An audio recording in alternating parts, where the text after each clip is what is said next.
Chicago Bulls fans, I do understand some of the concerns that come around or be discussed when you talk about Josh Giddey. But on today's episode, I'm here to let you know Josh Giddey is going to surprise a lot of y'all.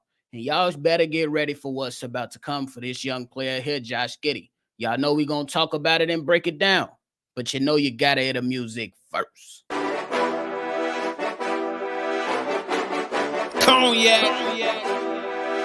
Gang.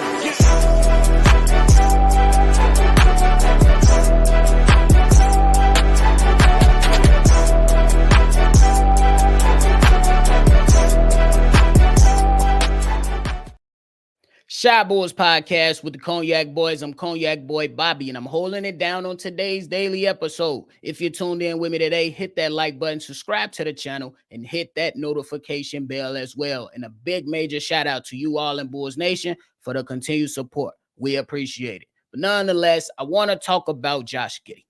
Ladies and gentlemen, if you have not been watching these international games with Australia, with Josh Giddey on this squad, hoop for that national team over there for Australia, you have been doing yourself a disservice. Now, I did miss a few games, but you have the opportunity to go back and watch these games, ladies and gentlemen. YouTube it, do what you got to do, but go and do your due diligence and check out this young player. I understand that when we talk about Josh Giddey, a lot of the, concerns came up first regarding a trade. But the trade is done, and when we talked about the trade, I told you all, or at least I gave my opinion that, look, this young player is very, very talented, and the front office simply said, we ain't got time to play around. We believe this young player is good enough now, and for our future, we're going to just go with the player swap.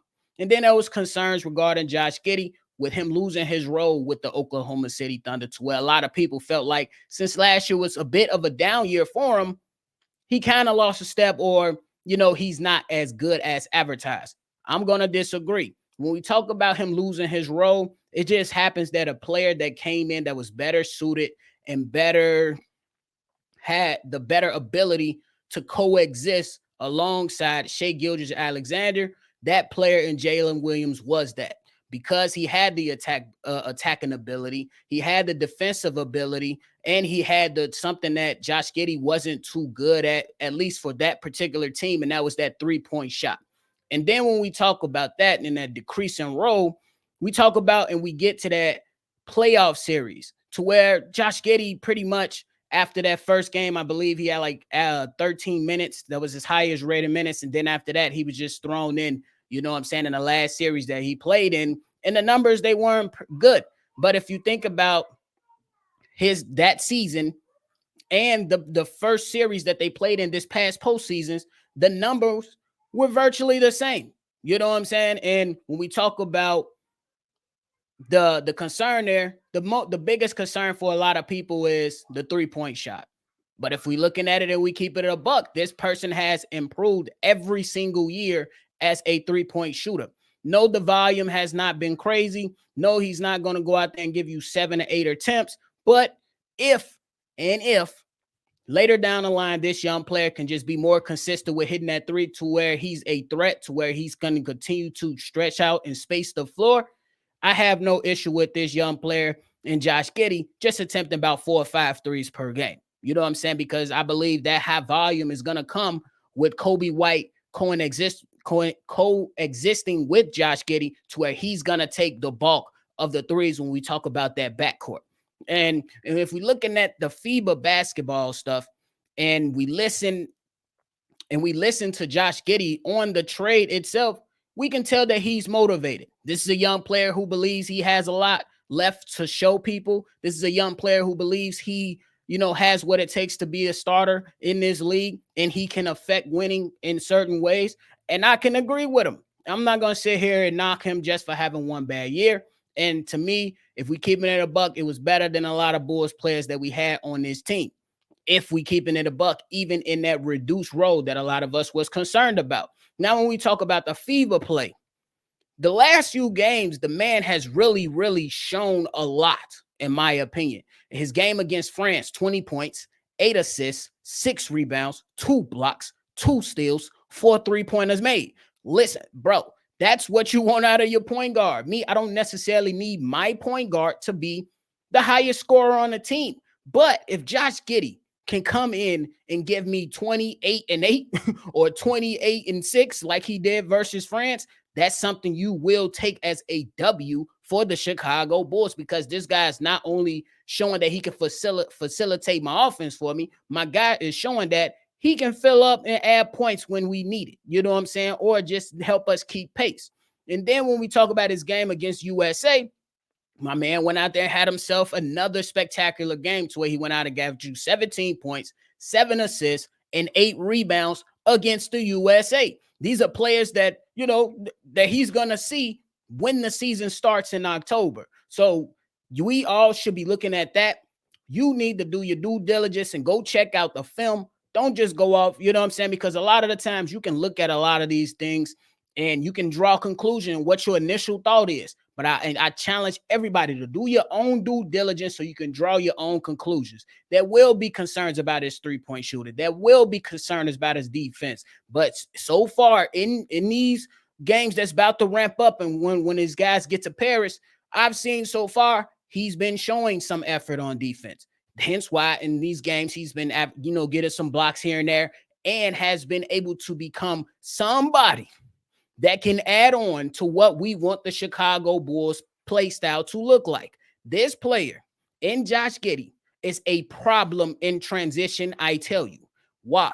Simply because he's big enough to see all the passing lanes, and he's very, very capable of hitting those bounce passes or those straight chest passes, outlet passes to get the ball up the court in a hurry. And if you think about what the lineup will be with Josh Giddey, or at least what I anticipated being, you're going to look at Josh Giddey and possibly see him running down on court with Kobe White, Ayo Dosunmu at some point of the game, Montes Buzelis, who we've just seen in Summer League, is a lob threat, Patrick Williams, who's now more comfortable with putting it on people's head, no Diddy, but nonetheless, that's how it is now. We've been trying to encourage Bulls fans to jump on board and trying to yell at this coaching staff to get out on the run.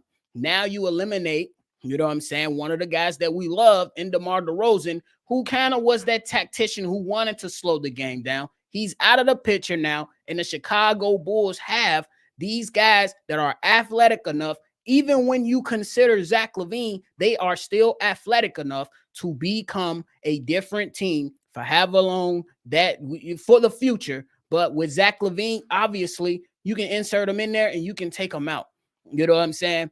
But the point is that this guy's going to add a lot of speed to this offense. He's going to have the Chicago Bulls an assist at a high level, I believe. And I believe that he's going to be solid from the three-point line. I believe that Josh Giddey understands what took place in OKC. He understood that one of the things that got him moved down was his three-point shooting ability. And another thing to add on regarding that playoff series was simply, if y'all look at the game in the series, I believe Dallas Mavericks put them out the playoffs. But if we watch the series in the first few games, Josh Giddey, it was evident that with Josh Giddey on the floor with SGA and Jalen Williams, it just wasn't enough space on the floor.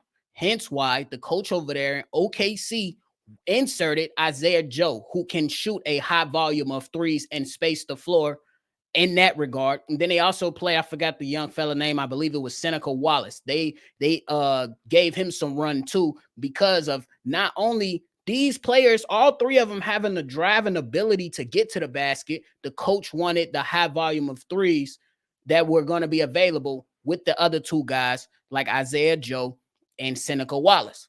Josh Giddey at that time was just not good enough and not a big enough threat for the opposing team to allow him or respect them enough to where the driving lanes was going to be open for Jalen Williams and SGA to dominate and be those two guys that they felt was going to help them win the series. Just look at the schematics, everyone.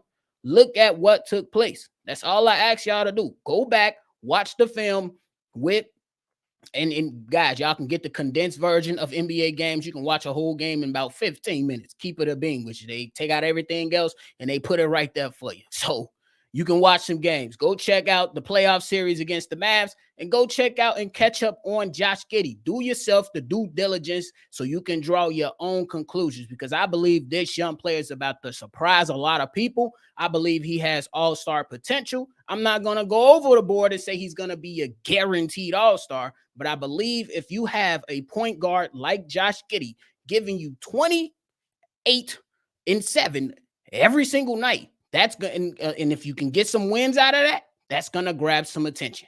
And he's going to, you know what I'm saying, have some, be able to kind of rehabilitate or, grab some of Chicago's best fans in the world, Bulls fans, and y'all will begin to love him. You know what I'm saying? No player is perfect. You know what I'm saying? He's going to be a pain in your backside sometime.